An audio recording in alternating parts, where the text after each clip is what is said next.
At his wedding, my son shouted, "Get out! She doesn't want you here." I left in silence, tears streaming down my face. The next day he called. "Mom, hand over the keys to the house. We're spending our honeymoon there." I gave him the keys with a smile. When they turned on the TV, there was a sweet video of his new bride. "Where are you watching us from today? Leave your location in the comments, and don't forget to like and subscribe." It all started exactly 3 months ago when my son Ryan brought his new girlfriend home. At that moment, I thought he had finally found someone special.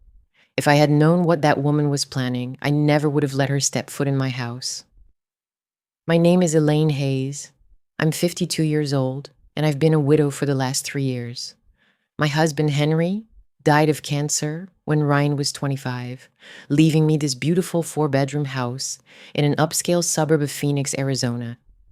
The house is worth about $1.2 million. It's completely paid off, and it has been my sanctuary since I was left alone. Ryan had always been a good son. He worked at a digital marketing firm, earning a decent living for a 28-year-old, and he came to visit me every weekend. But everything changed when he met Veronica Hayes. The first time he brought her home 3 months ago, something caught my attention. It wasn't her beauty, which was undeniable, nor her polite way of speaking. It was the way her eyes scanned my house, as if she were taking a mental inventory of everything she saw. "Mrs. Hayes," she said to me with a perfect smile, "what a gorgeous home. Ryan told me you inherited it from your husband." "Yes," I replied. "Henry left it to me when he passed." "It must be so much work maintaining such a large property all by yourself." At the time, I thought it was a normal observation. Now I know it was the first step in her investigation.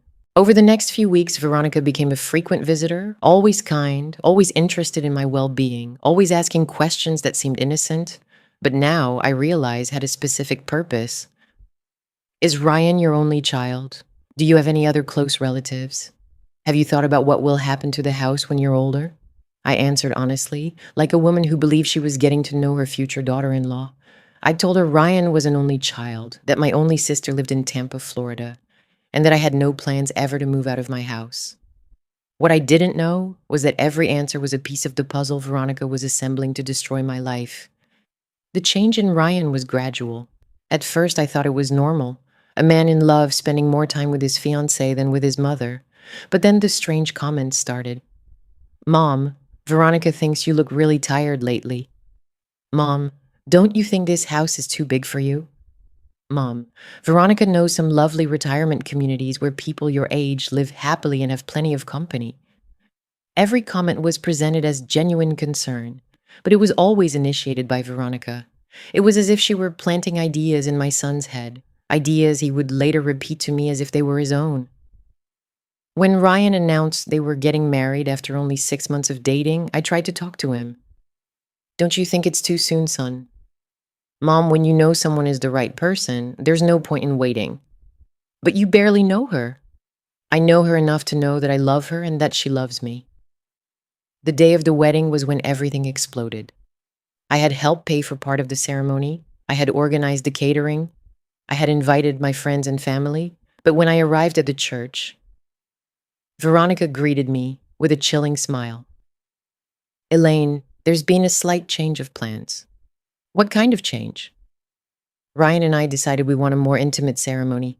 Just the two of us, our witnesses, and our closest family." I looked around and saw Veronica's mother already seated in the front row, along with several relatives I didn't recognize. "And I'm not close family." "Of course you are. But we thought you'd prefer to see the photos later and celebrate with us at a quiet dinner." It was such an obvious lie that I was speechless. But what hurt the most was that Ryan was standing right there, silent, letting his fiancée kick me out of his own wedding. "Ryan," I asked him directly, "is this what you want?" My son looked at me with an expression I didn't recognize. There was something cold in his eyes, something I had never seen before. "Mom, Veronica's right. It would be better if you gave us some space today."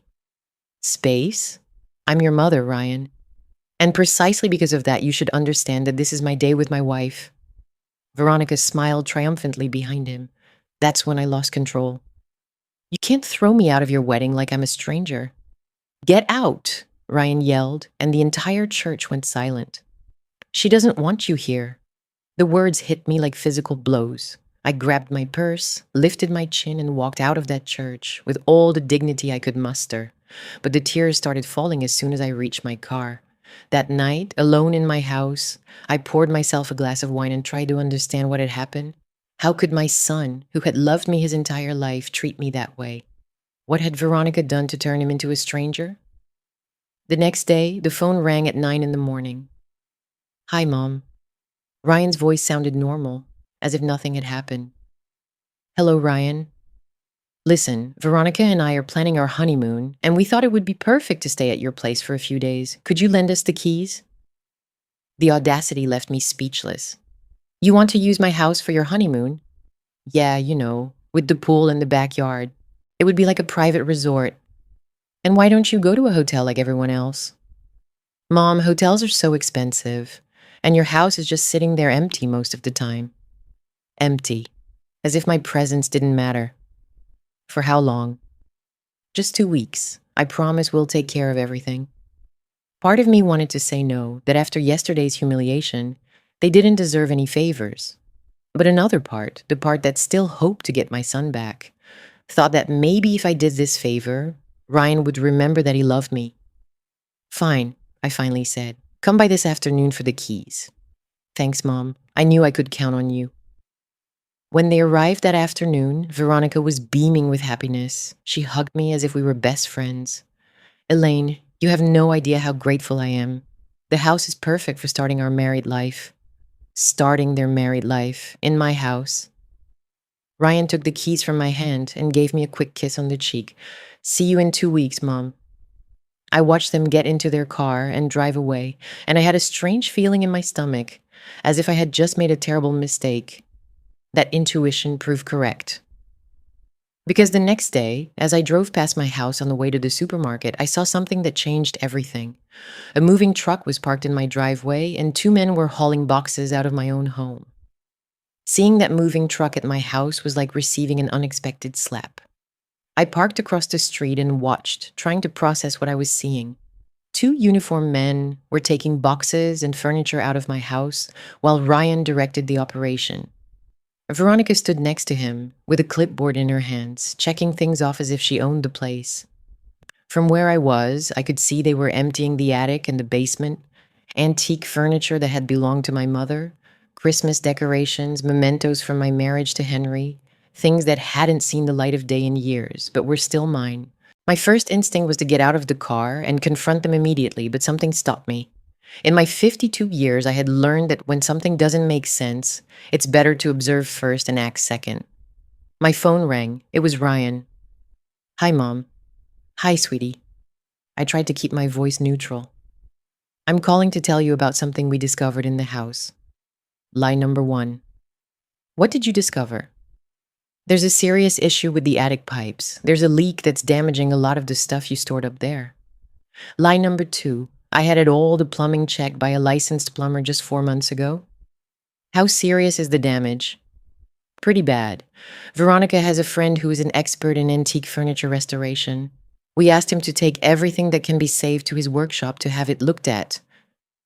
How convenient that Veronica had exactly the contact they needed for every emergency that arose." "Ryan, don't you think you should have consulted me before removing my things from my house?" An awkward silence. "Well, we didn't want to bother you during our honeymoon, Mom. We know how busy you are with your things." Busy. Me, who had been alone since his father died, was too busy to be consulted about my own belongings. "All right, Ryan. Just make sure everything comes back in perfect condition." "Of course, Mom. Love you." I hung up and watched the movers load the last box. Part of me wanted to run out and scream at them to stop. But another part, the part that had raised a son and knew the signs when something wasn't right, knew this was just the beginning. That night, I called my sister Pamela in Tampa. Pam and I had always been close, and she had known Ryan since he was a baby. "Pam, I need to tell you about something strange that's happening." I told her everything. The humiliation at the wedding, the keys, the moving truck, Ryan's excuses. "Elaine," she said with the serious voice she used when something worried her, "have you signed any document that gives Ryan rights to that house? No, absolutely not. The house is completely in my name. Henry left it to me in the will with no restrictions. And does Ryan know that? I suppose so. We never talked specifically about inheritance, but he was present when we read the will after his dad died. Elaine, listen to me closely. That boy is planning something, and that woman he married is up to her neck in it. But Pam, he's my son. Why would he want to hurt me? Why did he throw you out of his wedding? Why did he ask for the keys a day after publicly humiliating you? Why is he moving your things without permission? Each question was like a piece of a puzzle I didn't want to assemble. What do you think I should do? First, tomorrow you go to that house and you walk right in. It's yours. Second, you figure out what they're really doing there. And third, prepare yourself for the possibility that your son is not the man you think he is. I slept very little that night. I got up 3 times to check that the doors were locked. A feeling of danger had settled in my chest, something I hadn't felt since Henry's darkest days with cancer. The next morning, I waited until 10 a.m. to go to my house. I wanted to make sure Ryan and Veronica were awake and active so I could observe what they were really doing. When I arrived, there were 2 cars in my driveway. Ryan's Honda and a white BMW I didn't recognize. Brand new, expensive, definitely outside the price range of a 26-year-old consultant. I rang the doorbell. No one answered, although I could hear voices inside. This is where I made the first smart decision in this whole mess. I remembered I had an extra set of keys hidden in a fake rock in the garden. Of course, I had keys to my own house. I entered through the back door, walking silently toward the voices coming from the main living room. I approached cautiously and hid behind the partially open door. What I heard chilled my blood.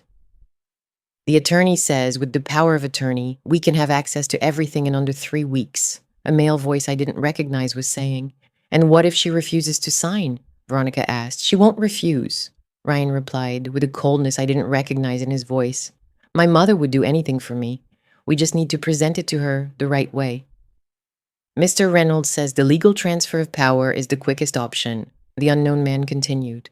Once she signs, we can manage all her finances and properties as we see fit. Legal transfer of power. Power of attorney. They were planning to take control of my own life. And what do we do with her after that? Veronica asked. That question made me tremble to the core.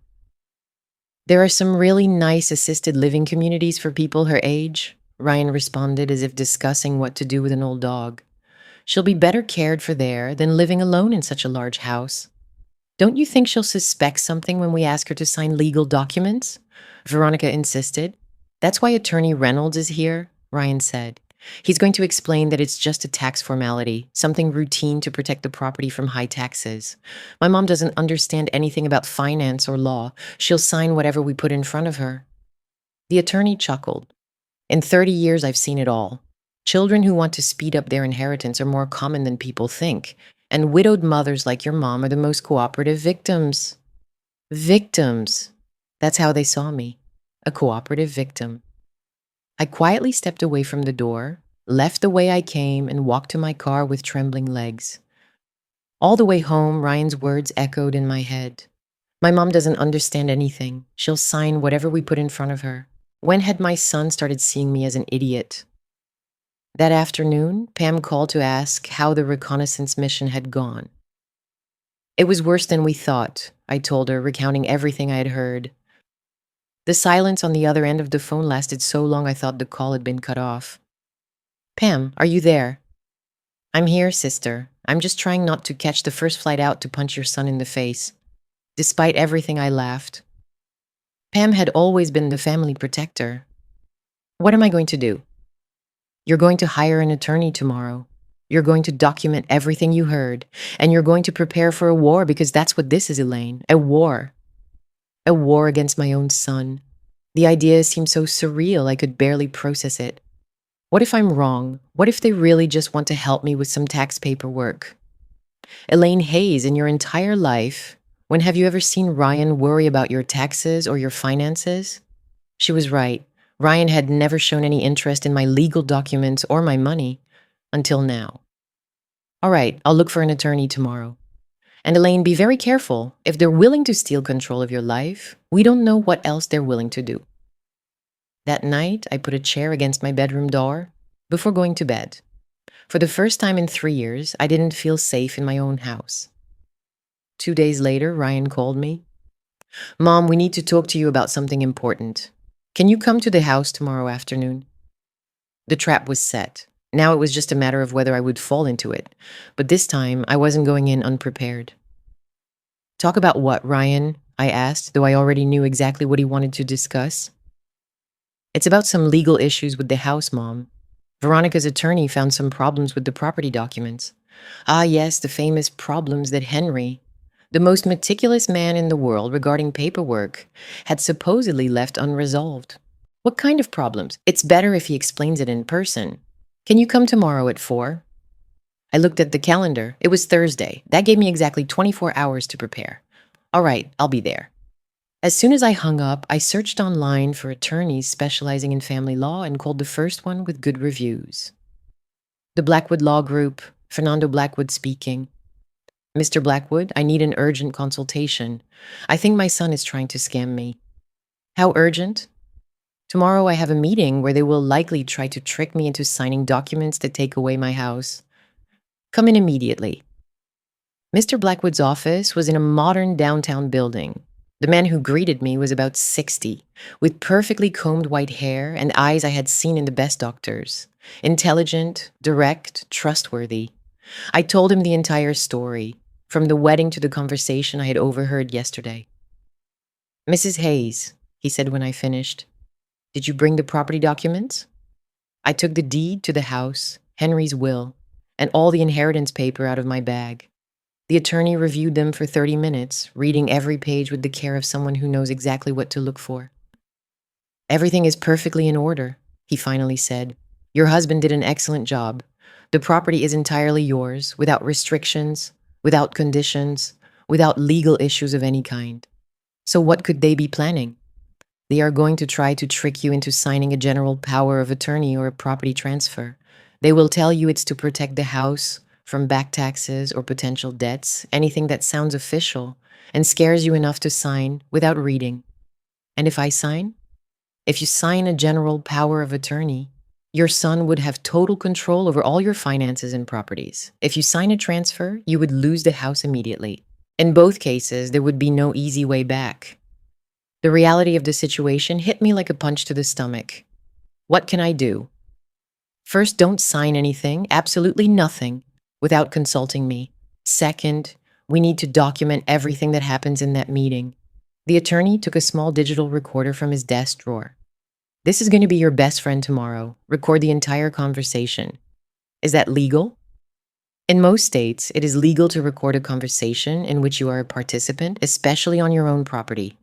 And it will be the most important evidence we can have if this ends up in court. He showed me how to use the recorder. It was surprisingly simple. And what if they find out I'm recording? Keep it in your purse. It's very small and the microphone is sensitive. It will pick up everything. What else do I need to know?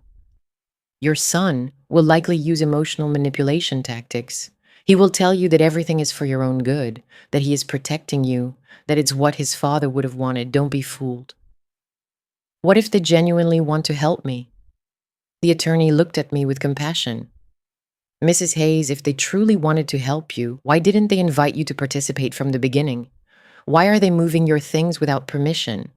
Why are they talking about putting you in a community without consulting you? He was right about everything. The next day, I arrived at my house exactly at 4 p.m. There were 3 cars parked outside. Ryan's Honda, Veronica's white BMW, and a black Mercedes that I assumed belonged to the attorney.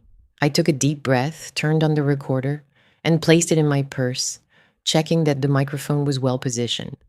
I rang the doorbell of my own house. The irony was not lost on me. Veronica opened the door. With a smile she seemed to have practiced in the mirror for hours. Elaine, so glad you made it on time. Please come in. In the living room were Ryan and an older man in an expensive suit. He had a leather briefcase open on my coffee table, with several documents spread out as if he had already taken control of the place. Mom, I'd like you to meet attorney Mark Reynolds, Ryan said with a forced smile. The attorney stood up and extended his hand. Mrs. Hayes, it's a pleasure to meet you. Ryan has told me a lot about you. I bet he has. I bet he probably told him how easy it would be to manipulate me. Likewise, Mr. Reynolds. Ryan mentioned there were some issues with the house documents. Yes, unfortunately, we found some irregularities that need to be corrected with some urgency. Irregularities, a favorite word of scammers. What kind of irregularities? The attorney opened a folder and pulled out several documents that looked very official.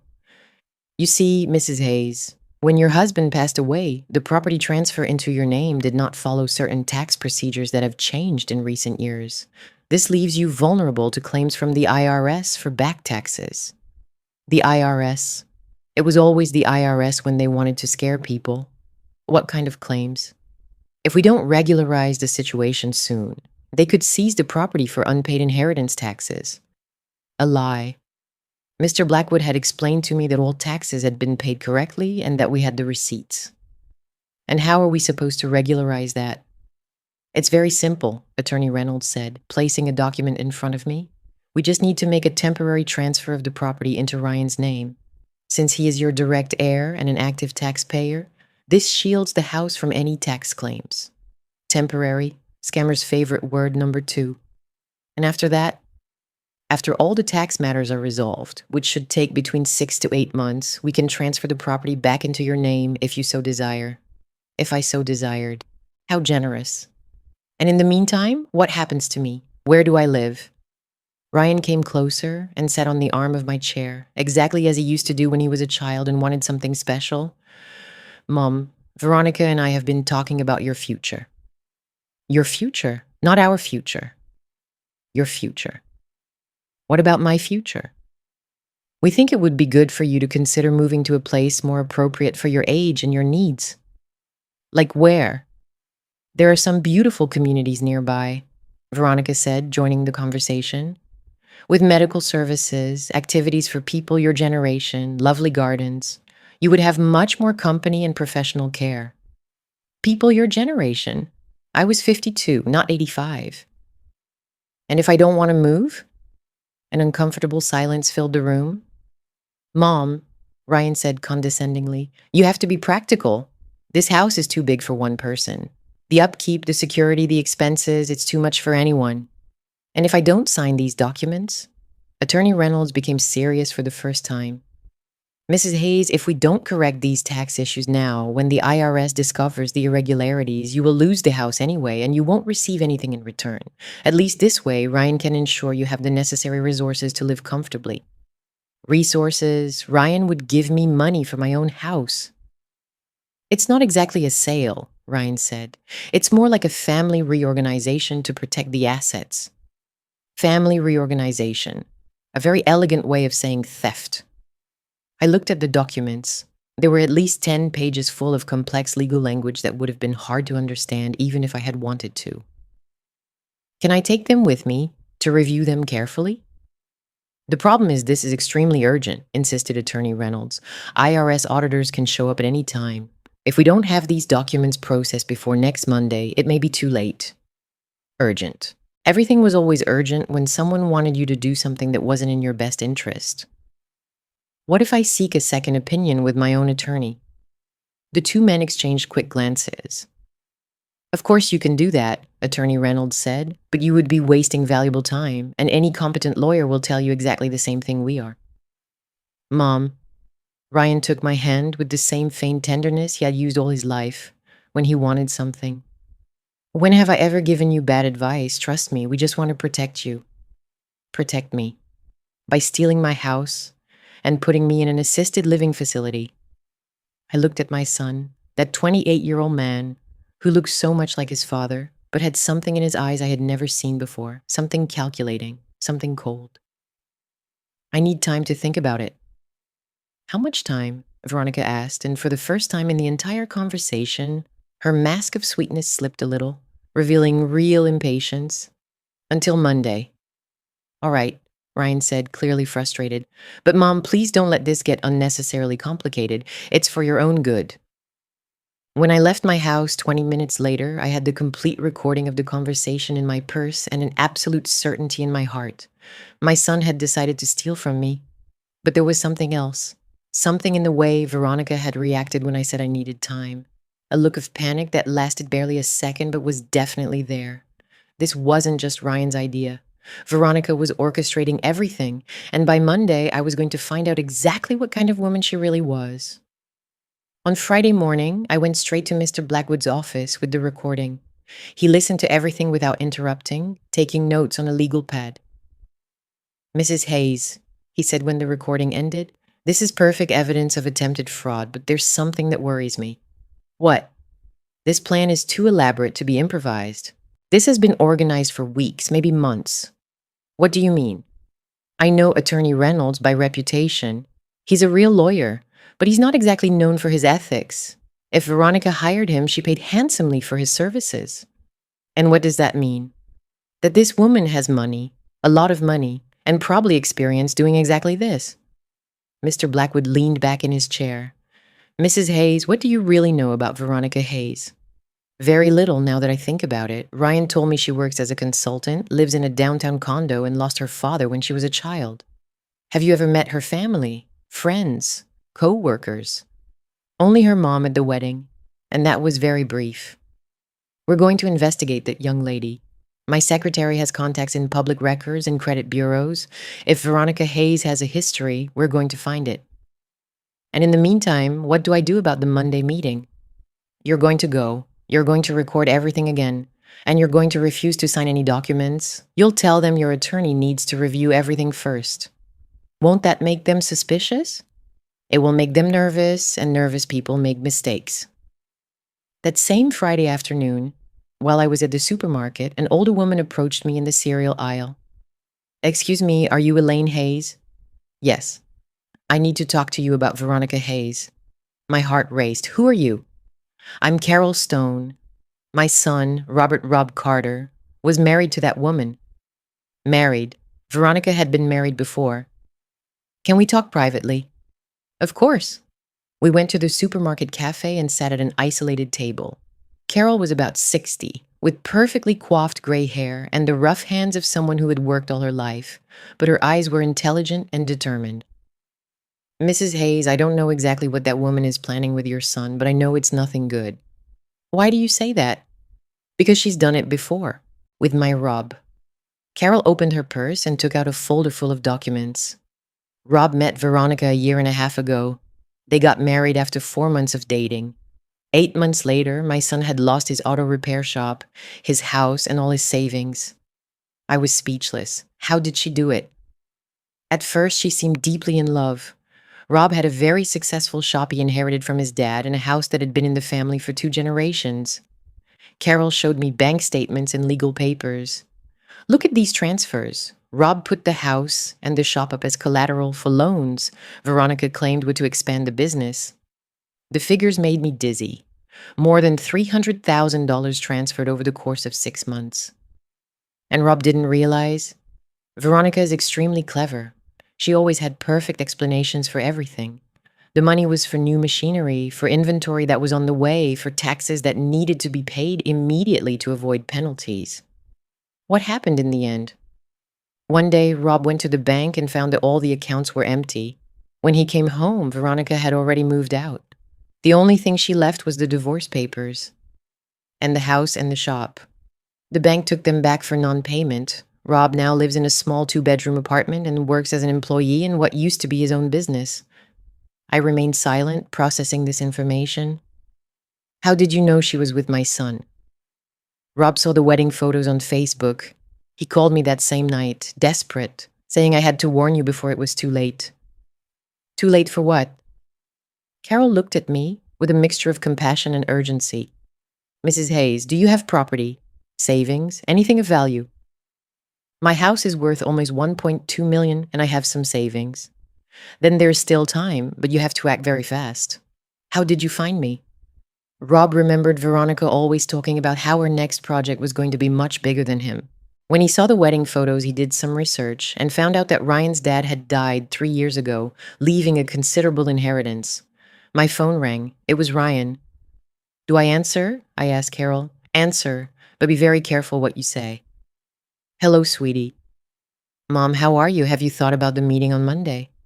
"Yes, I've been thinking a lot, and I talked to my own attorney, Ryan. He wants to review all the documents before I sign anything.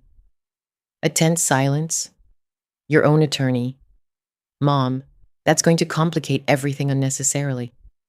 It's my estate, Ryan. I have a right to a second opinion.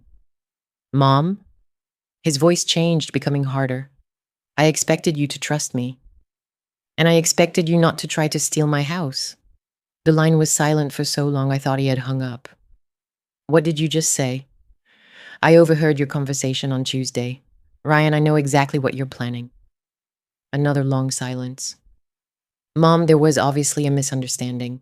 We'll clear this up in person. I'm coming to your house right now. No, I don't want to see you until Monday. Mom, don't hang up, please. We can resolve this. But I hung up. Carol was looking at me with approval. Well done. Now they're going to panic, and they're going to start making mistakes. My phone rang again immediately. This time it was Veronica.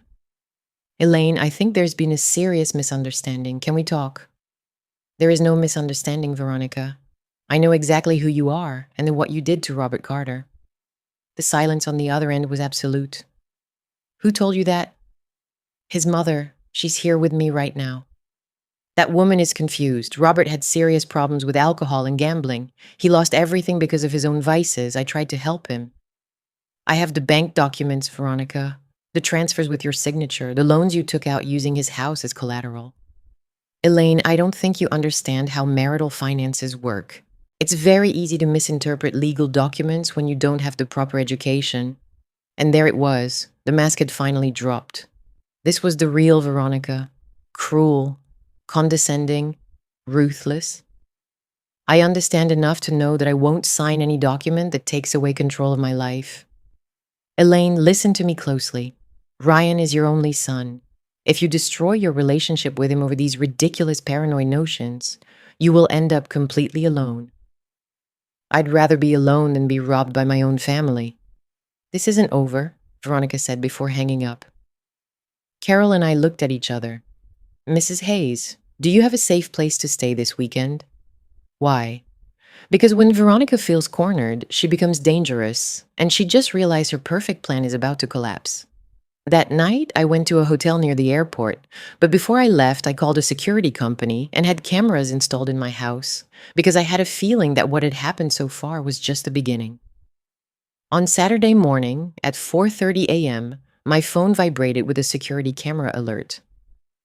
Someone was inside my house. From the app, I could see two figures moving through the living room with flashlights, Ryan and Veronica. In my house, in the middle of the night, searching every corner. I watched them for over an hour. They checked every drawer, every closet, every space where important documents might be. Veronica methodically directed the search, while Ryan seemed increasingly nervous. Did you find anything? I heard her ask Ryan through the camera audio. No, your mom moved all the important papers. She's smarter than I thought. Veronica, this is starting to scare me. Maybe we should reconsider. What? Giving up now when we're so close? Ryan, that house is worth almost $1.2 million. We're not going to let it slip away because of some last-minute nerves.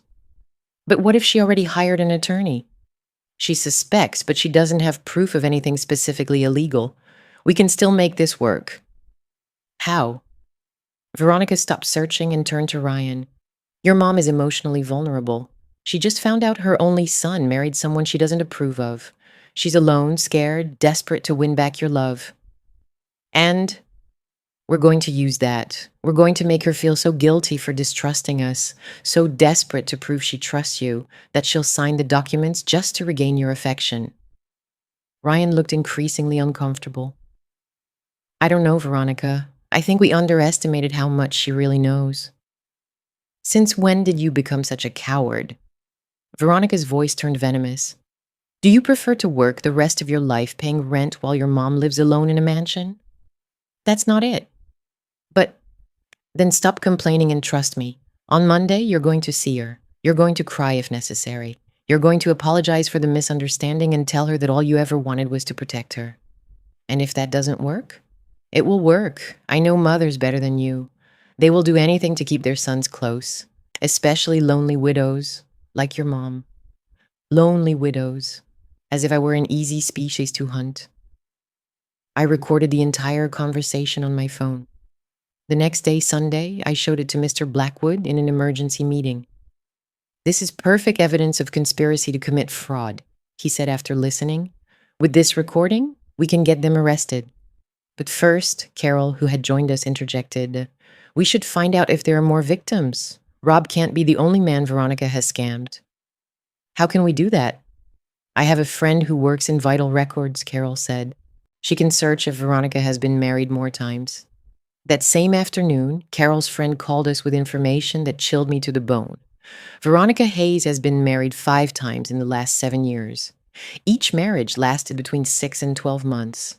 Each divorce coincided with bankruptcies or significant property losses by her ex-husbands. 5 marriages. Ryan was just the latest in a long list of victims. "Can we contact the other ex-husbands?" I asked. "I've already located 3 of them," Carol said. 2 agreed to talk to us tomorrow before your meeting. On Monday morning, I met Carol at a downtown cafe. At 10 o'clock, Robert Carter and Mike Miller arrived, 2 men who had the same defeated look, the same slumped posture of people who had lost more than money. "You're the current husband's mom?" Mike, a man in his 40s with premature gray hair, asked. "Yes, and I hope it's not too late to stop her." Rob pulled out his phone. "Mrs. Hayes, does your son have joint bank accounts with Veronica?"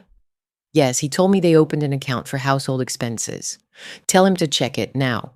I texted Ryan, "Check your bank account. It's urgent." 5 minutes later, my phone rang. "Mom, there are transfers in my account that I didn't authorize." "How much money?" $45,000 in the last week. Rob and Mike exchanged glances. "It's her technique," Mike explained. "When she realizes everything is falling apart, she takes all the money she can before she disappears." "But we just got married," Ryan said through the speakerphone. "Brother," Rob told him, "I thought she loved me too. Until I came home and found a note saying she had realized we were incompatible." "And what happened to his things?" "She took everything valuable. Jewelry, electronics, even some expensive furniture. She claimed he gave them to her as gifts." Mike leaned toward the phone.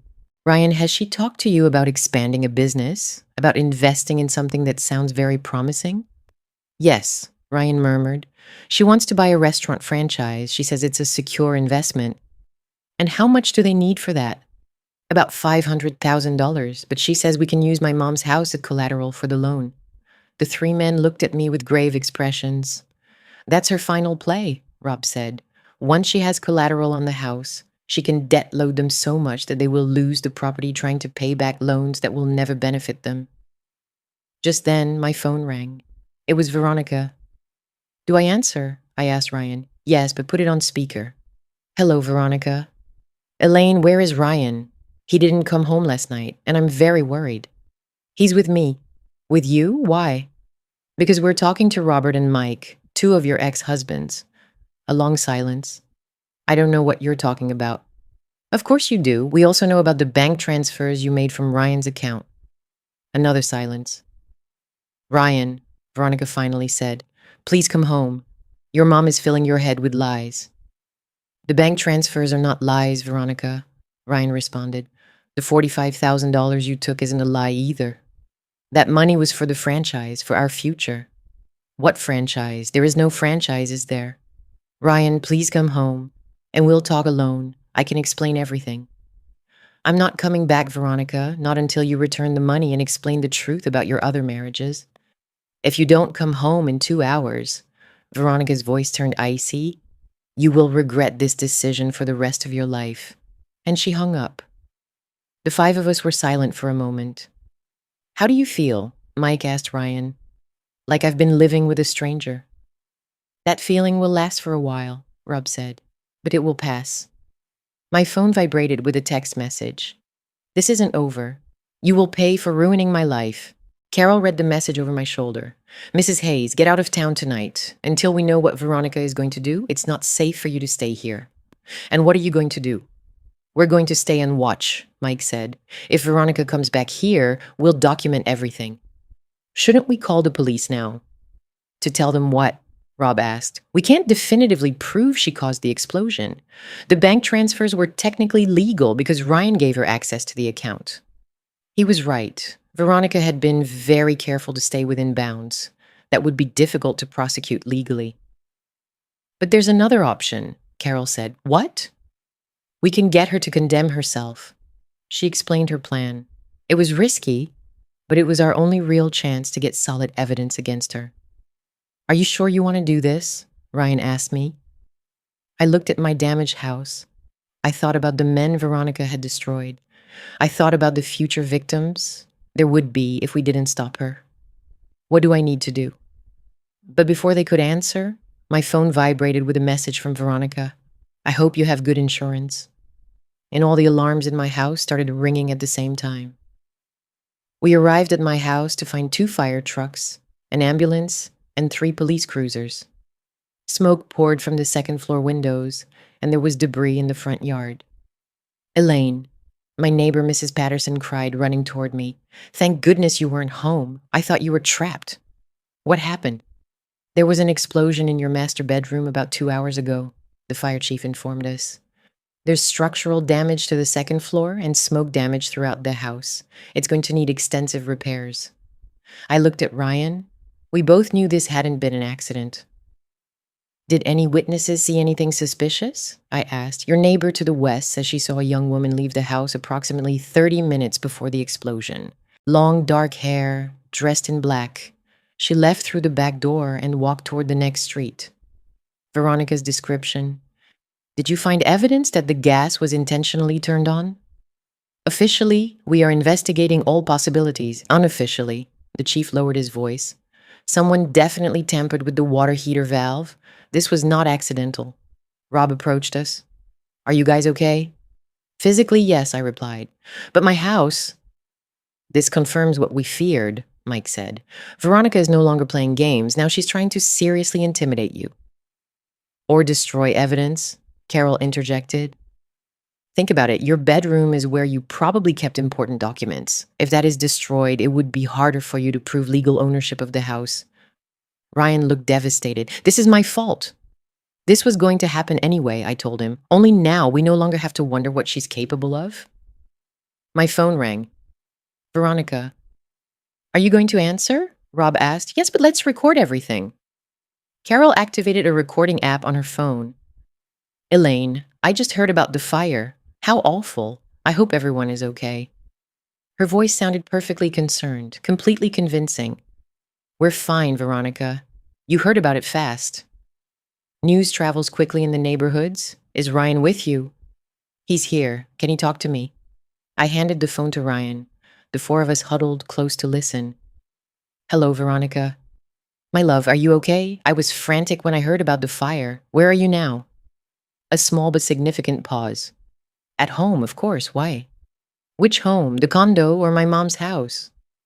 At our condo, Ryan. Where else would I be? Ryan looked at me.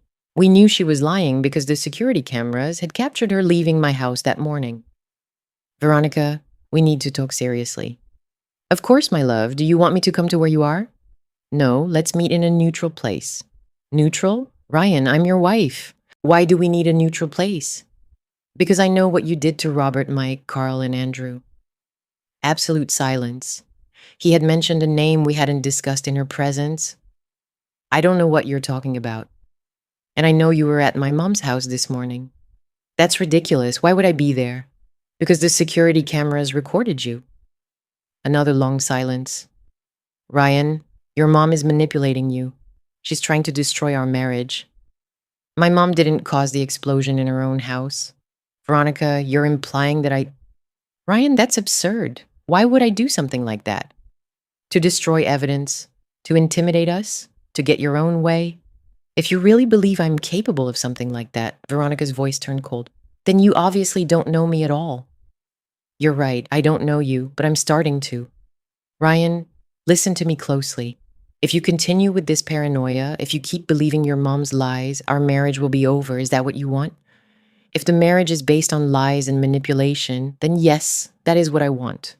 Perfect. When you get tired of living like a mama's boy again, you know where to find me.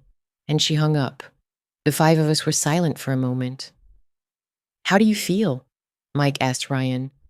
Like I've been living with a stranger. That feeling will last for a while, Rob said, but it will pass. My phone vibrated with a text message. This is not over. You will pay for ruining my life. Carol read the message over my shoulder. Mrs. Hayes, get out of town tonight. Until we know what Veronica is going to do, it is not safe for you to stay here. And what are you going to do? We are going to stay and keep watch, Mike said. If Veronica returns here, we will document everything. Shouldn't we call the police now? To tell them what? Rob asked. We can't definitively prove she caused the explosion.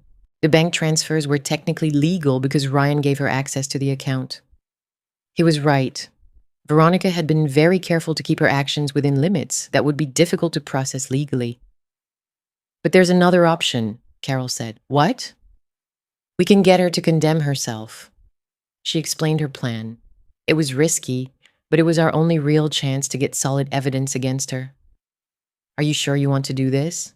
Ryan asked me. I looked at my damaged house. I thought about the men Veronica had destroyed. I thought about the future victims there would be if we didn't stop her. What do I need to do? But what we didn't know was that Veronica already had her own escape plan, and she was about to implement it that very night. The plan Carol had designed was elegant in its simplicity. Ryan was going to call Veronica the next day and tell her he had changed his mind, that he wanted to try to save their marriage but needed complete honesty from her. He would tell her that if she confessed the truth about her previous marriages and returned the money, he would be willing to start over. The idea was to get Veronica to admit her crimes while we recorded her with professional equipment to have evidence that could be presented to a prosecutor. Rob had obtained quality recording equipment through a friend who worked in private investigation. Mike and Carol would position themselves as witnesses.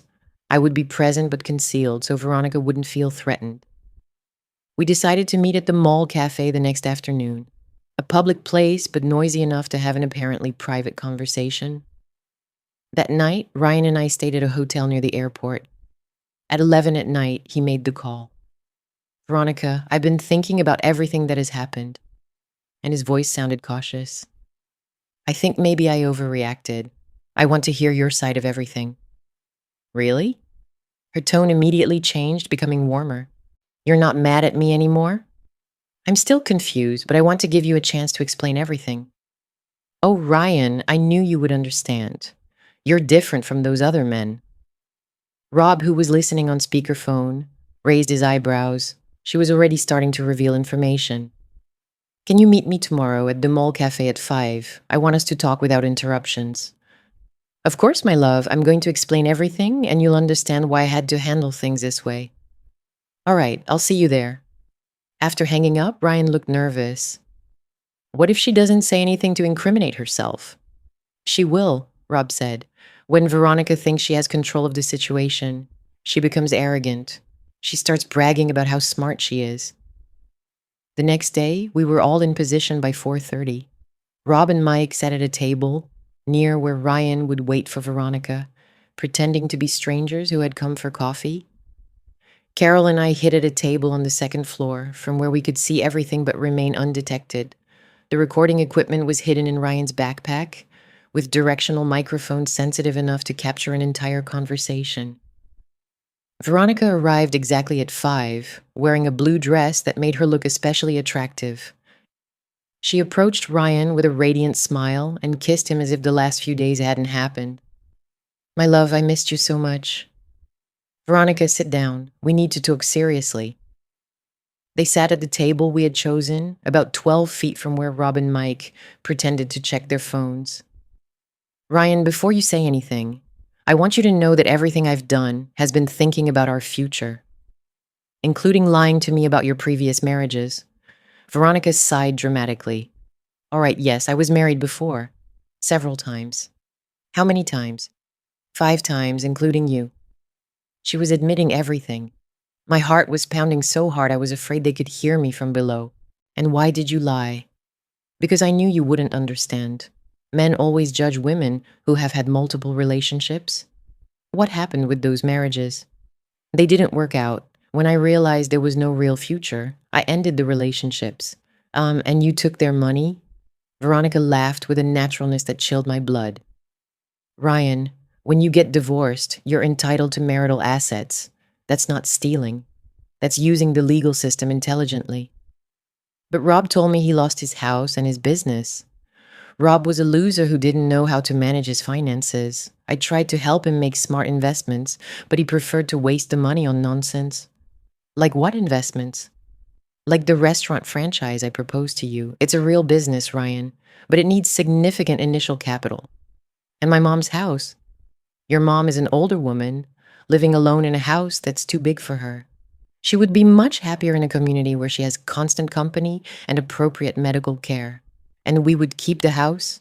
We would use the house as collateral to multiply our wealth. In a few years, we would have enough money to buy your mom a comfortable little house and keep a considerable fortune. Ryan pretended to consider the proposal.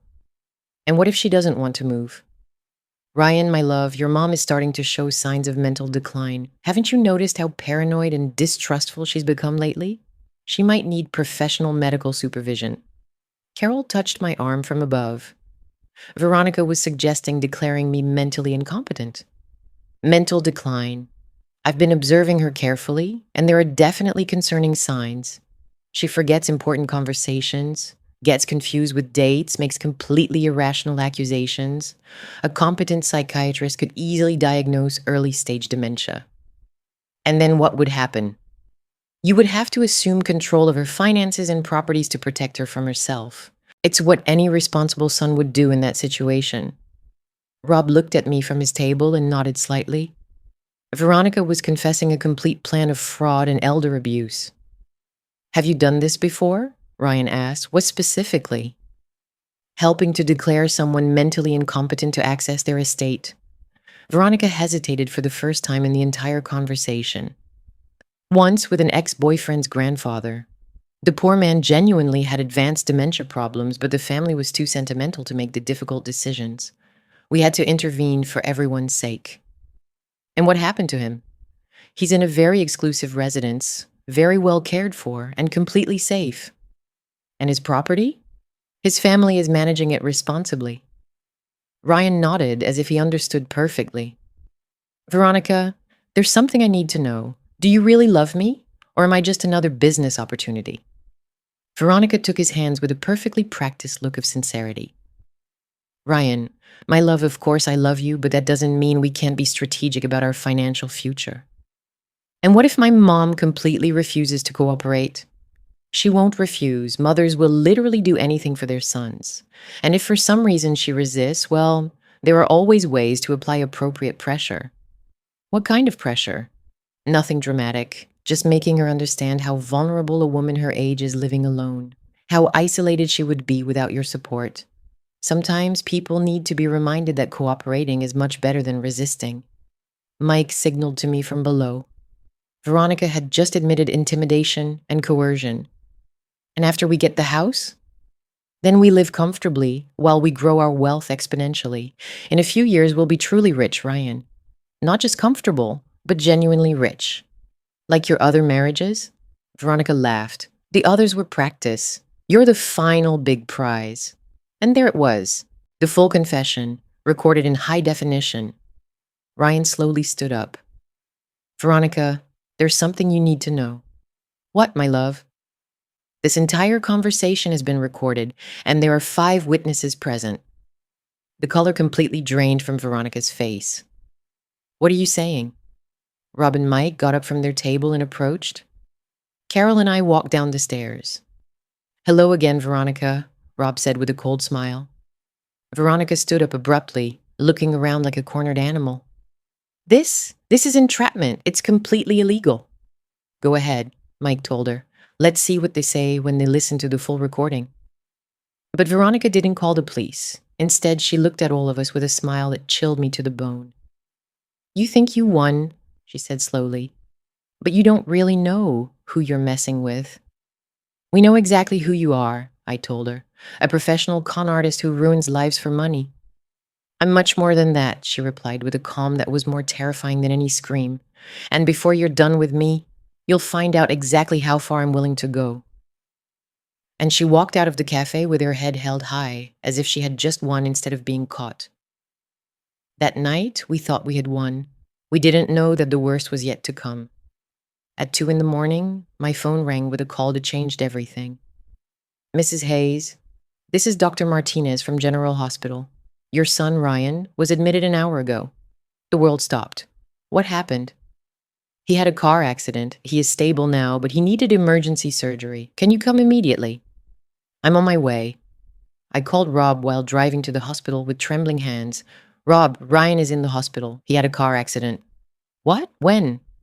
I don't know the details. They just told me he's in surgery. I'm on my way. Don't go anywhere alone. When I arrived at the hospital, Rob was already waiting for me at the entrance with Mike and Carol. What did they tell you? Carol asked immediately. That he's in surgery, that the accident was serious, but he'll be fine. But when we spoke to the emergency room nurse, the details didn't make sense.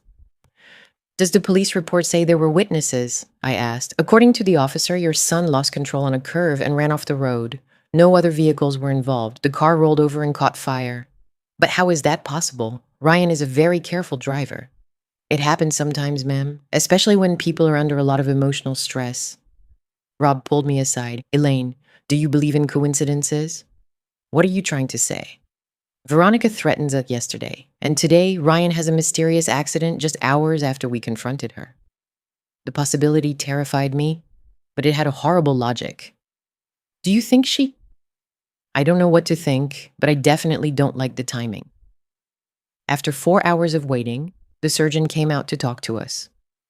The surgery was successful. Ryan is going to be fine, but he'll need at least 6 weeks of recovery. He has a fracture in his left leg and a moderate concussion. Can we see him? He's in recovery now. You can visit him briefly in a few hours. When I finally saw Ryan, he was conscious but confused by the medication. Mom, I'm here, sweetie. How do you feel? Like I was hit by a truck. I don't really remember what happened. Do you remember anything about the accident? Ryan closed his eyes, concentrating. I was driving back to the hotel after the meeting. Everything was normal. Then there was something strange with the steering wheel. What kind of problem? I don't know how to explain it. It was like it wasn't responding correctly when I tried to turn. Rob and I looked at each other. And the brakes? They felt strange too, heavy, like someone had done something to the car. Ryan, this is very important. Where did you leave your car before the accident? In the mall parking lot, but... He stopped, remembering something. Veronica had the extra keys. I gave them to her when we got married. Rob immediately left the room and returned with a police officer. Officer, we need you to investigate this gentleman's vehicle. We have reasons to suspect sabotage. The officer took note of everything Ryan remembered about the accident and the mechanical problems he had experienced. We will examine the remains of the vehicle, he assured us. If there is evidence of sabotage, there will be legal consequences. But when he returned 3 hours later, the news was not what we expected. The vehicle burned almost completely after the accident. The fire destroyed most of the mechanical evidence. We cannot definitively determine if there was sabotage. Another convenient coincidence for Veronica. The next day, while Ryan was still hospitalized, I received a call from my bank that chilled me to the bone. Mrs. Hayes, we've detected some transactions in your account that appear irregular. Can you come in to verify them immediately? At the bank, they showed me transfers that I definitely hadn't authorized. Someone had transferred $75,000 from my savings account to an account in the Cayman Islands. How is that possible? No one else has access to my account. The transfers were made from your personal computer using your login information. My computer, which had been in my house when Veronica had entered to cause the explosion. Can they recover the money? Transfers to offshore accounts are extremely difficult to trace or reverse. I'm sorry. Rob, who had come with me, shook his head. It's her. She's liquidating everything before disappearing from the country. But how did she get my bank information? She probably installed a keylogger on your computer during one of her visits. Software that records everything you type. We left the bank feeling as if we were losing a war we didn't even know we were a part of. Rob, we have to stop her before she completely escapes. But how? We don't know where she is anymore. My phone rang. It was a number I didn't recognize. Mrs. Hayes, this is Detective Miller of the Phoenix Police Department. I have information about Veronica Hayes that you need to hear. What information? I prefer to speak in person. Can you come to the station right now? An hour later, we were sitting in Detective Miller's office. A man in his 40s with the serious expression of someone who had seen too much. Mrs. Hayes, Veronica Hayes is not her real name. Rob and I were stunned. Her real name is Valerie Hall, and she has an extensive criminal history in 4 different states. What kind of history? The detective opened a folder full of documents. Marital fraud, grand theft, identity theft, forgery. She has been operating under different names for at least 10 years. He showed us newspaper clippings from different cities. In each one, there was a photo of Veronica with different names, different stories, but the exact same pattern. Quick marriages, systematic theft, mysterious disappearances. But how come they haven't arrested her before? She always moves before we can build a solid case. She uses fake IDs, falsified documents, and operates in multiple jurisdictions to confuse investigations. And local authorities hadn't noticed the pattern? We were just starting to connect the dots when you showed up with your evidence. The recording you made is exactly what we needed to confirm our suspicions. Rob leaned forward. Is there any way to use all this information to arrest her? We already have an arrest warrant, identity fraud, aggravated theft, and conspiracy to commit elder abuse. Those are federal charges. But where is she now? The detective smiled for the first time in the entire conversation. That's the best part. She tried to buy a plane ticket to Costa Rica this morning using a fake passport. She was detained at the airport. I couldn't believe what I was hearing. She's already been arrested? She's in custody right now. She will be processed tomorrow morning. Rob stood up. What do you need from us? Your testimony, the recording, and any other evidence you have of her activities. And will you do everything possible to recover the stolen assets? We have already begun the process. We are confident we can recover a significant portion of what was taken. When we left the police station, for the first time in weeks, I felt like I could breathe deeply. Is it really over? I asked Rob. It's really over. Veronica is going to be in prison for many years. That night, when I visited Ryan in the hospital, I told him everything that had happened. How do you feel? I asked him. Relieved, confused, a little ashamed. Ashamed of what? Of having been so naive, of having let that woman manipulate me, of having treated you so badly. Ryan, you were a victim too. But it almost cost you your house, your money, your security, because of me. Not because of you, because of a woman who's very good at manipulating people. Ryan took my hand. Mom, will you forgive me? I already forgave you, sweetie. All that matters is that you're okay and that we stopped that woman before she hurt more people. But there was one more thing I needed to know. Ryan, what made you fall for her so fast? Ryan thought for a moment. I think she made me feel special. Like I was the most interesting man in the world, like together we could conquer anything. And when did you realize something was wrong? Honestly, when I listened to that first recording of yours, until then, I thought everything she was doing was for our good. We were silent for a moment. What are you going to do now? I asked him. I'm going to recover. I'm going to rebuild my life.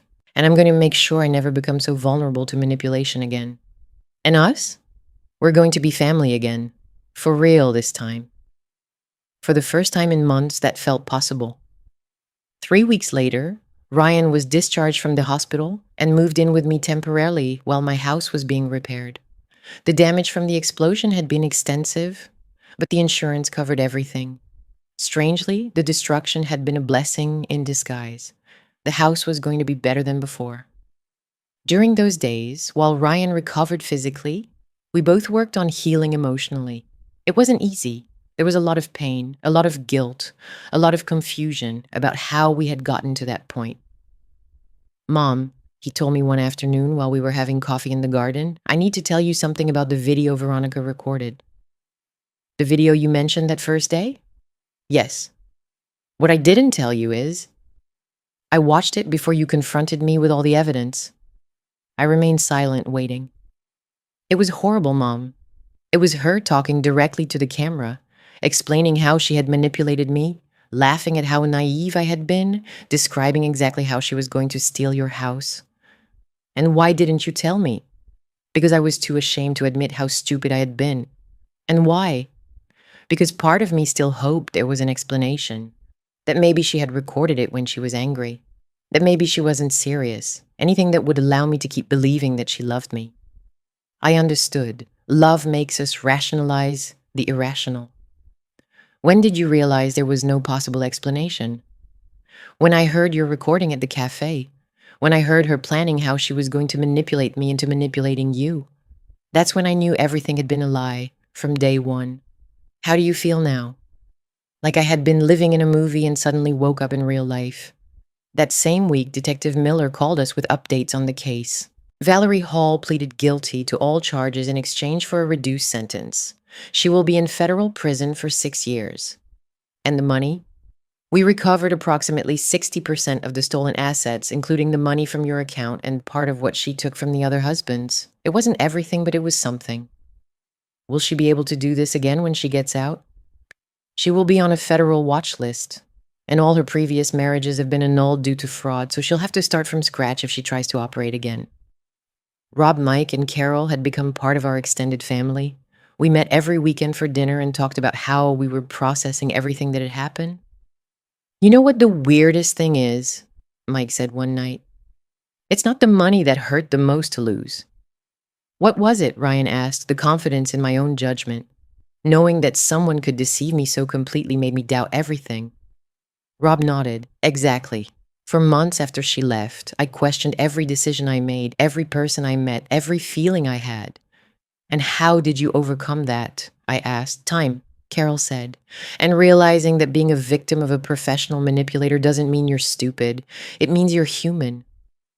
Ryan had been quiet during this conversation, but he finally spoke. Do you feel that maybe there are good things that came out of all this? We all looked at him with curiosity. Like what? Mike asked. Like meeting each other? Like better understanding how manipulation really works? Like being stronger now? Rob smiled. You know, you're right. If I hadn't gone through this, I never would have met people as genuine as you. And I never would have learned to trust my instincts, Mike added. And me, I said. I never would have discovered how strong I can be when I need to protect my family. 6 months after Veronica's arrest, life had found a new rhythm. Ryan had found a new job at a smaller, but more ethical company. He had started therapy to work on issues of manipulation and self-esteem. And more importantly, he had started dating a woman named Anna, who knew the whole story and accepted him just as he was. How do you know this one is different? I asked. He responded with a smile. She makes me feel normal, like myself. And that's good? It's perfect because now I know that real love doesn't make you feel like you're better than everyone else. It makes you feel like you are enough, exactly as you are. A year later, we were all gathered for Rob's wedding to a wonderful woman he had met in a cooking class. It was a small, intimate ceremony, full of people who truly loved each other. During the speech, Rob said something that stuck with me. There are people who come into your life to destroy you, and there are people who come into your life to save you. Sometimes they are the same people at different times, but what matters is not what they do to you, but what you choose to do with what they do. After the ceremony, Ryan approached me. Mom, there's something I want to tell you. What is it, sweetie? Thank you for not giving up on me. Thank you for fighting for me even when I was fighting against you. That's a mother's love, Ryan. It never gives up. And is there anything I can do to make it up to you for everything you went through? Yes, I said with a smile. You can be happy. You can choose the people you let into your life wisely. And you can remember that you always, always have a family that loves you. And if I make other mistakes, you're going to make them. We all do. But now you know the difference between a mistake and manipulation, and that will protect you. That night, back in my completely repaired house, I sat in my garden and thought about everything that had happened. I had lost money. I had lost a feeling of security. I had lost a relationship I thought I had with my son. But I had gained something more valuable. I had discovered what I was really made of. I had found an extended family of people who understood what I had been through. And I had regained my son, not as the boy who tried to please me, but as the man who respected me. Sometimes the best victories are the ones you never expected to have to win. And sometimes you have to lose what you thought you had to find what you really need.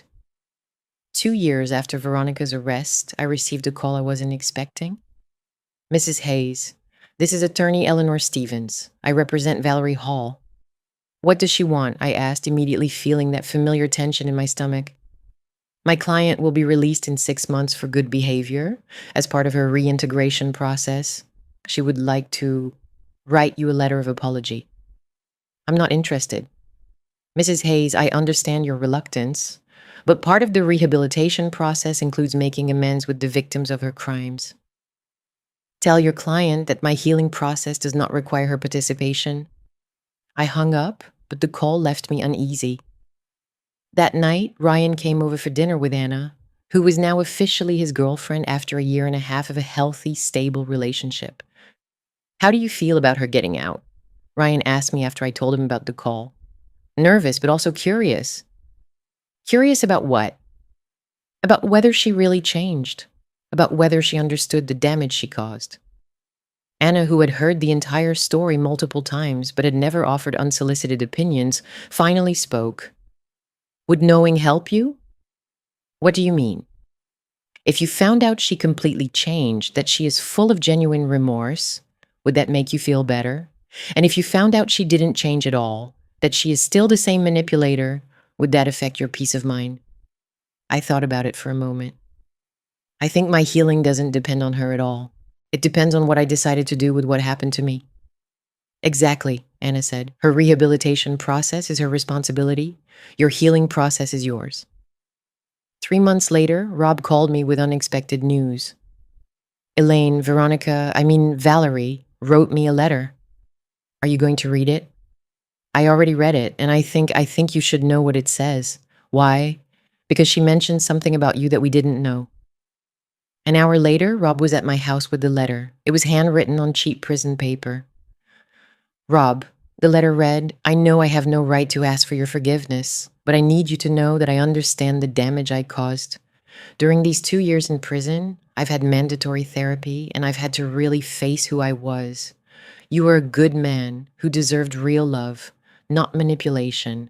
I stole more than money from you. I stole your ability to trust. That's what I feel the most guilt for. But there's something you never knew about Elaine Hayes. The day I caused the explosion at her house wasn't just to destroy evidence. I had installed hidden cameras throughout the property weeks before. I watched how she behaved when she thought she was alone. Rob, that woman talked to herself about you and the other ex-husbands every night. She would say, those poor men didn't deserve what happened to them. I have to make sure this doesn't happen to anyone else. She was planning to find you and help you even before you approached her. I also saw something else. Every night before going to bed, she would take out a picture of Ryan as a child, hug it, and say, no matter what you do, sweetie, I'm always going to fight for you. Elaine Hayes didn't just defend herself. She defended all of you, and she did it with a love that I never understood until I lost everything. I don't expect you to forgive me, but I hope you know that at least one person who hurt you now understands what she lost. I finished reading the letter with tears in my eyes. Did you know you had installed cameras? Rob asked me. No, but it explains how she knew so much about my routines. And is it true? Were you planning to help us from the beginning? After the first night I overheard their conversation, yes. I couldn't stand the idea of more men like you suffering because of that woman. Rob smiled. You are incredible, Elaine. I'm not incredible. I'm a mother protecting her family, and you became my family. That weekend, we organized a family gathering with Rob, Mike, Carol, Ryan, Anna, and Mike and Carol's new partners. There was something I wanted to tell everyone. I want you to know, I began, that these 2 years have been the most difficult, but also the most important of my life. Why? Mike asked. Because they taught me that family isn't just the people you share blood with. It's the people who are willing to fight with you, for you, and alongside you when things get tough. Carol wiped away a tear. And what else did you learn? That real love isn't weak, it's not naive. Real love is the strongest thing in the world when combined with wisdom and clear boundaries. And what would you tell someone going through something similar? Anna asked. To trust your instincts, to not be afraid to ask tough questions, to seek help when you need it, and to remember that being a victim of a manipulator doesn't mean you are weak. It means you are human. Ryan raised his glass. To second chances. To the family we chose, Rob added. To the mothers who don't give up. To the love that heals. Carol concluded. 6 months later, when Valerie was released, she didn't try to contact us. According to Detective Miller, she moved to another state and was apparently working in a clothing store under probationary supervision. Do you think she really changed? Ryan asked me. I don't know, I replied, and I don't care anymore. My happiness doesn't depend on whether she changed. It depends on the decisions I make every day. And what do you decide every day? I decide to love without being naive. I decide to trust but verify. I decide to be strong but not bitter. And I decide to believe that most people are good, but to be prepared for when they aren't. A year later, Ryan brought me news that filled me with joy. Mom, Anna, and I are getting married. How wonderful. And we want the wedding to be here at the house with our real family. Our real family? You, Pam, Rob and his wife, Mike and his girlfriend, Carol and her new boyfriend. The people who truly love us. The wedding was perfect, small, intimate, full of genuine love. During the ceremony, Ryan said his vows. Anna, I promise I will never let anyone pull me away from the people I love. I promise I will protect our relationship with honesty, communication, and healthy boundaries. And I promise I will always remember that real love isn't about changing you, but about loving you exactly as you are. Anna replied, Ryan, I promise I will never use your love against you. I promise I will always be the same person in private that I am in public. And I promise that our relationship will always include and honor the family that loves you. After the ceremony, I sat in my garden with a glass of champagne and thought about the entire journey we had traveled. I had started as a woman who felt alone and rejected, thrown out of her own son's wedding. I ended up surrounded by a family larger and stronger than I had ever imagined possible. I had lost money. I had lost the illusion of security. I had lost the relationship I thought I had with Ryan. But I had gained wisdom. I had gained a chosen family. I had gained respect for my own strength. And I had regained my son in a deeper, more real way than before. Sometimes you have to lose everything to discover what truly matters. Sometimes you have to be betrayed to learn who you can really trust. And sometimes you have to fight for love, to understand how much you are worth. Now, when people ask me what I learned from all this, I say I learned that a mother's love is the most powerful force in the world. But I also learned that love has to be smart. It has to have boundaries, and it has to include the willingness to fight for what is right. I learned that true family isn't the one that never has problems, but the one that is willing to work to solve problems together. And I learned that it is never too late to start over, to be stronger, to be wiser, and to create the life you truly deserve. This is my story, a story of betrayal and recovery, of loss and gain, of manipulation and true love. It is the story of a woman who decided not to be a victim, but a survivor. And it is the story of a family that fell apart and then rebuilt itself stronger than before. If you are listening to this because you are going through something similar, I want you to know you will get through it. You will be stronger, and you will discover that you deserve much more love than you thought. Never give up. Never stop fighting for the people you love. And remember, real love does not come with impossible conditions. It does not come with manipulation, and it does not come with the demand that you lose your identity. Real love accepts you as you are, supports you in growing, and protects you from anyone who tries to hurt you. That is what we all deserve, and that is what is worth fighting for.